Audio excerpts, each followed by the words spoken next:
મોરબીના સનાળા રોડ પર આવેલ વિસ્તારમાં આવતી 10 જેટલી સોસાયટીઓ છેલ્લા એક અઠવાડિયાથી પાણીની તંગી સર્જાઈ રહી છે। મોરબી નગરપાલિકા વિસ્તારમાં આવતી 10 જેટલી સોસાયટી છેલ્લા એક અઠવાડિયાથી પીવાના પાણીની તંગી સર્જાઈ આજે વિસ્તારના ભાજપના પૂર્વ કાઉન્સિલર, સ્થાનિક આગેવાન અને મહિલાઓ પાલિકા કચેરી પહોંચી હતી અને ચીફ ઓફિસરની ઓફિસ બહાર જ ધરણા પર બેસી જઈ રામધૂન બોલાવી હતી।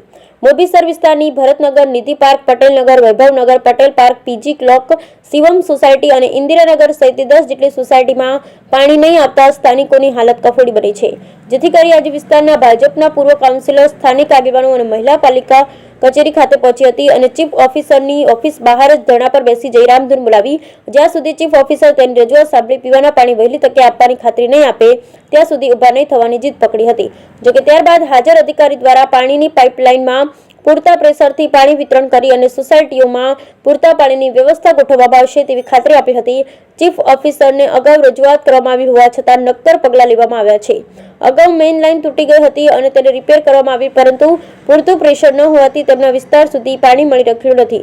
તેઓ રજૂઆતે જણાવ્યું હતું કે સનાળા ખાતેની જૂથ યોજના અંતર્ગત સનાળા ગામમાં જે પાણીની ટાંકી બનાવવામાં આવી છે, જો તેમને આ લાઇનમાંથી પાણી આપવામાં આવે તો તેની સમસ્યા હલ થઈ શકે છે। અગાઉ આ યોજનામાં તેનો સમાવેશ કરવામાં આવ્યો હતો અને તે અંગેના ઠરાવ કરી એસ્ટિમેટ અને વર્ક ઓર્ડર સુધીની પ્રક્રિયા પૂર્ણ થઈ ગઈ હતી, પરંતુ ઝૂલતા પુલ દુર્ઘટના બાદ પાલિકા દ્વારા કામગીરી કોઈ કારણોસર હાથ ધરવામાં ન આવતા તેઓની હાલત દયનીય બની છે, જેથી પાલિકા દ્વારા હાલ તાત્કાલિક પાણી પૂરું પાડવામાં આવે તેમજ ભવિષ્યની સ્થિતિને ધ્યાને વહેલી તકે જૂથ 3 યોજના માટે નવી પાણીની લાઇન તેમના વિસ્તાર સુધી લંબાવવામાં માંગણી કરી હતી। બ્યુરો રિપોર્ટ અશોકભાઈ ખરચરિયા, કેમેરામેન મહેશ ખરચરિયા, મોરબી। મારું નામ જયંતિભાઈ બિરજા, પૂર્વ કાઉન્સિલર મોરબી નગરપાલિકા। અમારે છેલ્લા 8 દિવસથી આ પાણીની એટલી બધી મુશ્કેલી છે કે પહેલાં જે રેગ્યુલર પાણી આવતું એની જગ્યાએ અત્યારે છેલ્લા 8 દિવસથી બિલકુલ પાણી આવતું નથી આ 10 સોસાયટીની અંદર, એટલે પારાવાર મુશ્કેલી થઈ ગઈ છે।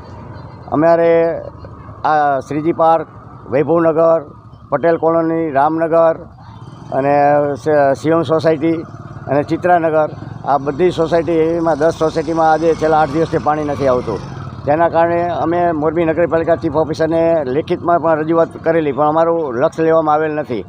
અમારું આ પાણીનો પ્રશ્ન સોલ્વ કરવા માટે અમે નગરપાલિકામાં અગાઉ પણ લેખિતમાં આપેલું છે કે અમને જૂથ યોજના 3માં સમાવેશ કરો તો અમારો કાયમી ધોરણે પાણીનો નિકાલ થાય જાય અને અમારો પ્રશ્ન સરળ બની જાય। મોરબી નગરપાલિકા દ્વારા એ જૂથ યોજના 3ની અંદર આ સોસાયટીનો સમાવેશ પણ કરવામાં આવેલો હતો, પણ કોઈ પણ કારણોસર અમારી સોસાયટીની પાઇપલાઇન નાખવામાં આવેલ નથી અને એનો વર્ક ઓર્ડર પણ નીકળી ગયેલો હતો, પણ તેમ છતાં આજ સુધી પણ અમારી સોસાયટીમાં એ નવી પાઇપલાઇન નાખી નથી, જેના કારણે અમારે આ મુશ્કેલી અનુભવવી પડે છે। મોરબી નગરપાલિકા દ્વારા જે અત્યારે અમને મોરબી, રાજકોટ અને જામનગરની પાણીની પાઇપલાઇનમાંથી અમને કનેક્શન આપવામાં આવેલું છે, એ પાઇપલાઇનની તૂટી ગયેલું એની મરામત પણ જે ભાઈ મુકેશભાઈ દ્વારા સારી રીતે કરવામાં આવેલી છે, પરંતુ જે અત્યારે અમને કનેક્શન આપવામાં આવેલું છે અમારું જે પહેલાં પાઇપલાઇનમાંથી હતું એની જગ્યાએ અમારું 15 ફૂટ ઉપર એરવાલમાંથી અત્યારે કનેક્શન અમને આપ્યું છે, એના કારણે અમારે પ્રેશર પૂરું આવતું નથી ને અમારી સોસાયટી સુધી પાણી પહોંચતું નથી, જેથી અમારા પાણીનો પ્રશ્ન ઉપસ્થિત થઈ રહ્યો છે। અમારે સરકારશ્રીને અને નગરપાલિકાને નમ્ર વિનંતી છે કે વહેલી તકે અમારો પાણીનો પ્રશ્ન સોલ્વ કરે। આમાં 10 દિવસથી પાણી આવતું નથી। અમે નગરપાલિકાએ ગયા હતા, પરંતુ અમને એને કોઈ જાતનો જવાબ દીધો નથી। ઈ લોકો કહે છે કે 2 દિવસમાં પાણી આવશે, પણ 2 દિવસને આજ 15 દિવસ થઈ ગયા તોય અમારે પાણી આવતું નથી। અમે 10 સોસાયટી આમ પાણી વિના અમે નગરપાલિકાએ ગયા, અમે હલ્લા બોલાવ્યા તોય અમને કોઈ ઓફિસર કે કોઈ પણ અમને જવાબ દેતા નથી। હવે અમારે કરવું શું કે અમે અહીંયા બીજી વાર આવી કે શું કરી? અહીંયા કણે બેડા લઈને આવી કે બેડા ફોડી કે માટલા લઈને આવી એ અમને કાંઈ ખબર પડતી નથી। હવે તમારે શું કરવાનું છે એ અમને જવાબ દો। અમને નગરપાલિકાએ એમ કીધું કે 2 દિવસમાં તમારે પાણીનું કમ્પ્લીટ થઈ જશે, પણ 2 દિવસ ને 10 દિવસ 15 દિવસ થઈ ગયો, પણ અમને કોઈ જવાબ દીધો નથી હરખો।